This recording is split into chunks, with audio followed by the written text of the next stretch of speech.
اللہ اس کی رسول کی محبت اس پر اتنا غالب ہوتی ہے، کیونکہ شہید وہی ہوگا جو اللہ اس کی رسول کی محبت میں اپنی جان قربان کرے گا، دنیا کی خاطر نہیں، ریاکاری کے لیے نہیں، منصب کے لیے نہیں، غنیمت کے لیے نہیں، صرف رب اور اس کے محبوب کی رضا کے لیے اللہ اس کی رسول کی محبت میں اپنی جان جو قربان کرتا ہے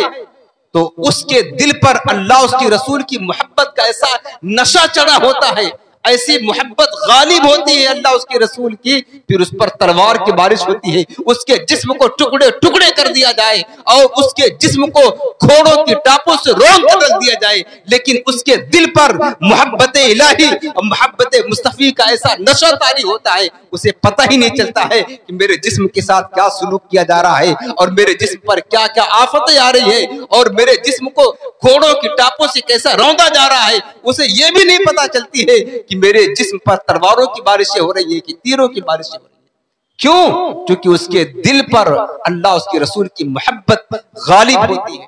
اور اس کی یہ تو دنیا کی مثال تھی، جب دنیا کی ایک دوا کسی کے جسم پر غالب ہو جائے نا تو اس کے جسم کو کاٹ دیا جائے، اسے احساس نہیں ہوتا ہے۔ اللہ اس کی رسول کی محبت کا نشہ اگر کسی کے دل میں پڑ جائے تو اسے کیسے احساس ہو؟ اب قرآنی مثال دیکھو، سورہ یوسف ہے، مشہور واقعہ، اہم بات بتا رہا ہوں۔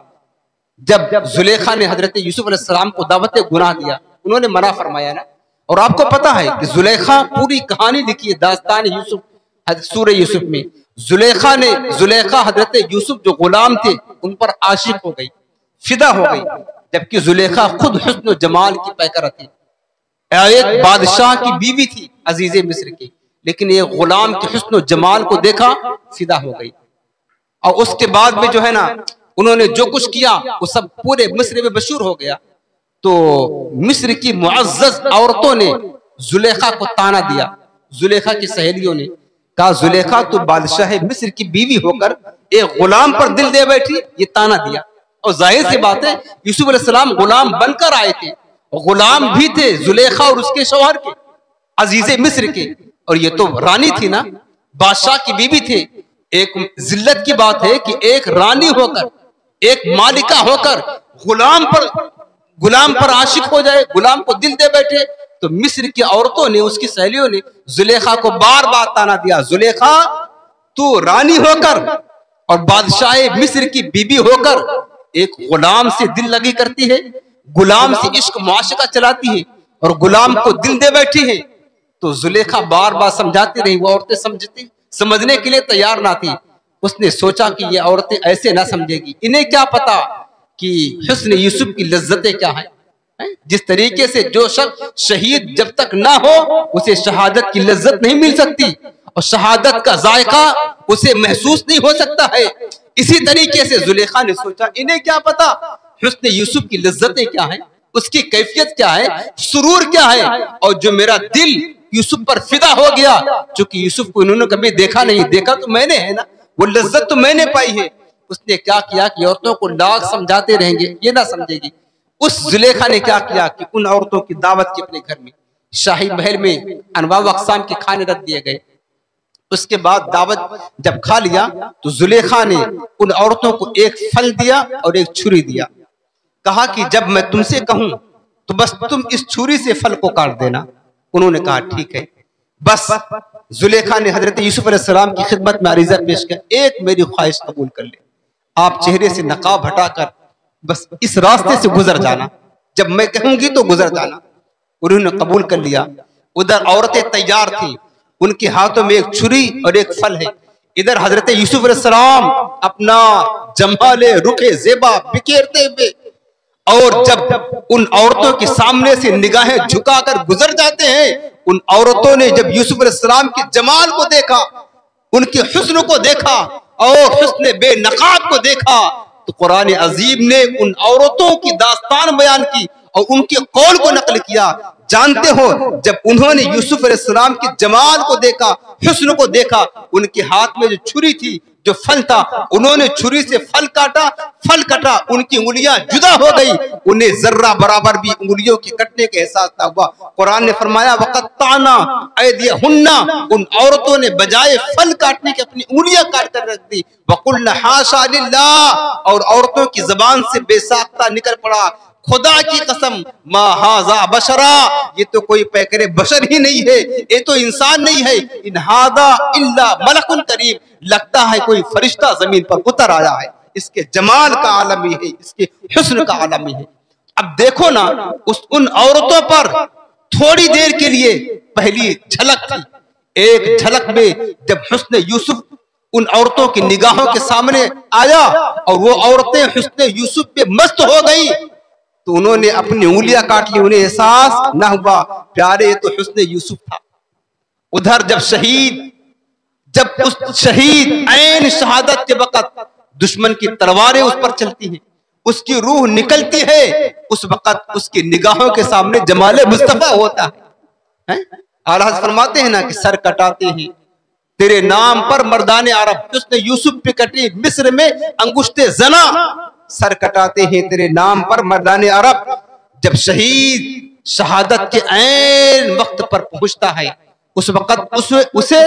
جمال مصطفیٰ بھی دکھائی پڑتا ہے، جمال خدا بھی نظر آتا ہے۔ تو بتاؤ جب مصر کی عورتیں جمال یوسف میں گم ہو کر کے اپنی انگلیاں اور ہاتھ کاٹ کر کے رکھ دیا، انہیں احساس نہ ہوا، تو اسی طرح شہید میدان کارزار میں جاتا ہے، عین شہادت کے وقت جمال خدا جمال مصطفیٰ میں مست بے خود ہو جاتا ہے، اور وہ محبت الہی محبت مصطفیٰ میں ایسا مست ہو جاتا ہے، ایسا غرق ہو جاتا ہے، پھر اس کے ہاتھ کرتے ہیں اسے پتہ نہیں چلتی ہے، اس کے سر جدا ہوتے ہیں اسے خبر نہیں پڑتی ہے، اس کے جسم پر تیروں تلواروں کی بوچھار ہو جاتی ہے، لیکن اسے پتہ نہیں چلتا کہ میرے سر کٹ رہے ہیں، میرے بازو کٹ رہے ہیں، کیونکہ اس کے دل پر اللہ اس کی رسول کی محبت اتنا غالب ہوتی ہے، اس محبت کے نشے میں اتنا مست ہوتا ہے، اس کے جسم کے ایک ایک عضو کو ٹکڑے ٹکڑے کر دیا جائے اسے خبر نہیں ہوتی، وہ لذت اسے ملتی ہے، وہ لذت و کیفیت ملتی ہے۔ اور یہ جو لذت ہے جمال خدا جمال مصطفیٰ کی دیدار کی، یہ لذت نہ جنت میں ہے نہ جنت کی نعمتوں میں ہے۔ اسی وجہ سے شہید تمنا کرتا ہے میرے رب اگر تو مجھے دنیا میں بھیجنا چاہتا ہے مجھے بھیج دے، میری خواہش پوری کرنا چاہتا ہے ایک ہی خواہش ہے، باقی ساری خواہشیں تو نے پوری کر دی، ساری نعمتیں تو مل گئی، ایک خواہش بچی ہے، جنت میں تو جنت سے نکال کر دنیا میں بھیج، میں تیرے راہ میں شہید کیا جاؤں، قتل کیا جاؤں، پھر زندہ کیا جاؤں، پھر شہید کیا جاؤں، بس یہ میری آرزو ہے، چونکہ جو لذت مجھے شہادت کے وقت تیرے نام پر جان لٹانے میں ملتی تھی میرے قریب رب وہ لذت تیری جنت میں نہیں ملتی۔ اب دیکھیں تمنا کرے پیارے شہادت کی یہ لذتیں ہیں، اگر شہادت نہ ملی بستر پر موت آئی تو کیا ہوگا؟ پھر درد تو وہ شدت کے ساتھ روح نکلنے کی جو تکلیف ہوگی وہ محسوس ہوگی۔